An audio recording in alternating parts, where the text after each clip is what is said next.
weekend? Good? Great! Let's recap a little, shall we? Last Wednesday was our basketball game, and we lost. How do you lose to a team that doesn't exist? Well, anyway, one more game to see whether we make it to the semifinals or not. Come on, you guys. I know you can do it. We just need this last game. I believe in all of you. Swing meet was last Thursday, and despite the jello prank, we managed to at least get second place. I mean, that's still impressive, considering we only lost because one of the schools has 2 mermaids on their swim team. And yes, you heard me right. A jello prank. Don't ask me how they managed to turn an entire pool into jello, but at the very least, no one ate any of it. I mean, besides the chemicals that goes into pool water, I'm sorry, I don't care how old you are. At some point, you'll end up peeing in the pool, which in a way would explain why there were green spots in a blue jello. Ew! Sunday was our first track meet of the season. Not too bad, you guys. Second place. But I know we can hit first place. Just keep up the hard work. You can do it. Oh, and I was informed that every other Sunday is a track meet. And it seems to be over at our school for the next 3 meets. Then at the track over at the school with attitude for the 3 after. Then depending if our score is high enough, we have the out-of-country track meet as well. With that said, you can do it, you guys. Keep up the good work. Don't forget, this Thursday is the soccer game over at Shady Hills High. So make sure to keep your eyes peeled and an eye on those sneaky students. Can't have them trying to pull some prank that will have them win. Like one year, they put this honey molasses super glue mixture on our side of the field, where we sit. A fourth of our team couldn't move. Their cleats were stuck in the stickiness and grass. Luckily, some of them kept spares from previous years and were able to play. Since then, it was required by Principal McAdam to always have a spare, just in case. So make sure you have a spare of everything. Get out there and beat those sticky students into the ground. Don't forget, today after school is the first magical duel of the season. Unless you are participating in the duel, please do not bring any magical items, weapons, charms, or potions to the competition. And no casting spells on the participants. Can't have such cheating on our field. All cheaters will be punished by pudding. Don't ask me what I mean. You'll be better off not knowing. Tomorrow is the last debate competition before the semifinals. Starts at 3 at the Emerald Casino. You can do it, you guys. I believe in you. And to warm you guys up a bit before tomorrow, here's a debate question for all of you. Let's get those brains warmed up with this one. When do you become an adult? Well, depending on what part of the world you live in, by law, you're an adult when you turn 18. But also depending on if you commit a crime and what type of crime. Whether you're 18 or not, you can be tried as an adult. Now, personally, it's all a matter of perspective. Some become adults after high school, after college, after they turn 30, or never become an adult. Some are adults before they get out of elementary school. It all depends on the person, environment, and situation. To me, if we lived in a perfect world, we become adults at 30. We're out of college by then.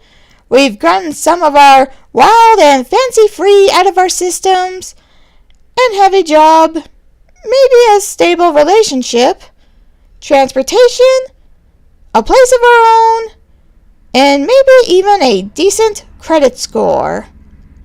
We're more mature and could possibly handle what life throws at us by then. Maybe. But we don't. And that's what's beautiful about it. Life would be boring if it was that perfect. After all, growing old isn't a choice. Growing up is optional. But what do you think? Discuss it amongst yourselves.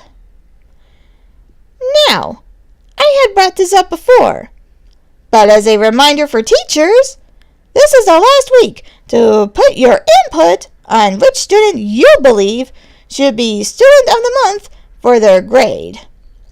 You have till the end of the week to tell us, because next week we'll be announcing the names of those students.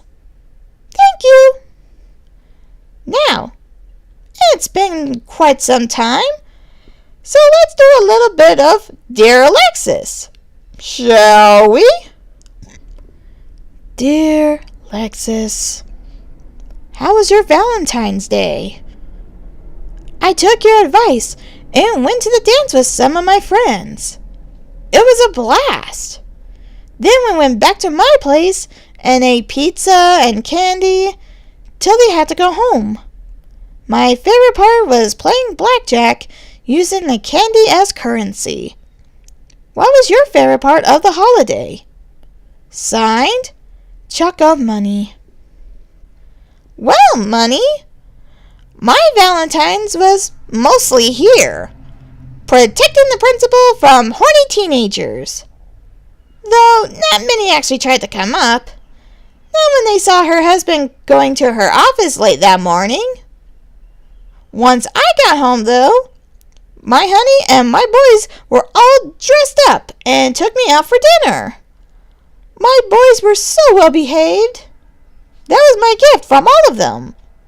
I bought dessert afterwards, and that was my gift to them. Ice cream. Coming home to them was my favorite part of the day. Okay, next. Dear Lexus, is your sister single? Asking for a friend.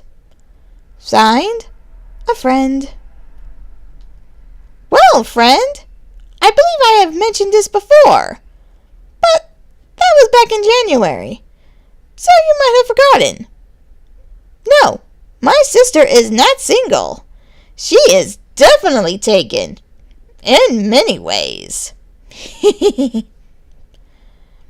Okay, one more.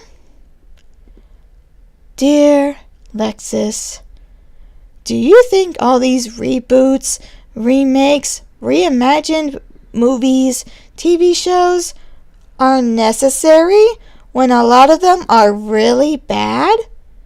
Why? And is there any that you like? Signed, Rebooing. Well, Rebooing, I think they are. Even the bad ones. It gives us a chance to see what they could be really like if they were to have been created for the first time in our present time. And make them hopefully less dated. Not always the case, but it's an opportunity to expand on said universe and see how characters can be in present days. It not only brings in those who are nostalgic for it, but brings in a new audience. So, even if it was a bad reboot, remake, and such, it'll get those who are nostalgic for it to go back and watch the original all over again, while the new audience goes and sees what made the original so good to begin with. Thus, the original is a little more appreciated. But it's the ones that keep getting rebooted that you wonder, what is really the point? A reboot, remake, reimagined is fine at minimum of several years, but only if you're expanding that universe while still telling the same story, keeping it recognizable for the old fans, but still giving something new to the new fans. And that's it for Dear Alexis. Now for Lost and Found, which is empty! Yay! Good job, you guys, for not losing your stuff. Let's try for 2 weeks now. Now it's time for today's lunch special. Beef and potato stew. Made from stew. Name of the purgatory cow we got it from. Hope you guys didn't think we used meat from a guy named Stu. Of course not. Now the beef jerky we sell, on the other hand, I'd question it. And then you have the basics. So let's end today's announcements with a thoughtful quote. Be kind, for everyone you meet is fighting a battle. Whether it be in the field, in the mind, in the heart, or out in the streets against alien dog-looking creatures, everyone is fighting. All it takes is a kind person to determine whether that person wins the fight for that day or not. I hope all of you will be kind enough to help someone win today's fight. My name is Alexis Amelia Davallo, and have a great week. Hey guys, KattMcAdam here. Hope you enjoyed today's announcements. If you did, hit that like button. Want to hear more? Want to see videos of book reviews, or if you like seeing art being live streamed, then hit that subscribe button. Want to be informed when these come out, or when I do my live streams? Then hit that bell and make it ring, because school is in session. Catch you later, students.